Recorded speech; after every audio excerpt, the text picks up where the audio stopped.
বন্ধুরা, আমি যে মার্বেল বেদিটি বানাচ্ছিলাম আজকের 2 দিন কাজ করা হচ্ছে। তো দেখুন 2 দিনে আমাদের কতটুকু কাজ হয়েছে।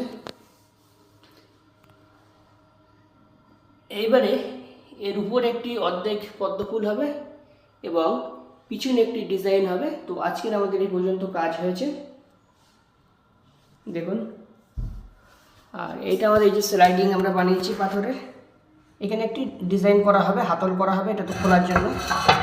এটা এইভাবে চলে যাবে, এটা এইভাবে এই খুলে যাবে।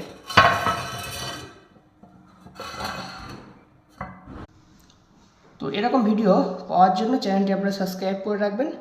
বিভিন্ন ধরনের ডিজাইনের কাজ এই চ্যানেলে ছাড়া হয় এবং আপনাদেরকেও শেখানো হয়। তো ভিডিওটি ভালো লাগলে লাইক কমেন্ট শেয়ার করবেন। আর এই বেদিটি কেমন হচ্ছে অবশ্যই আপনারা জানাবেন।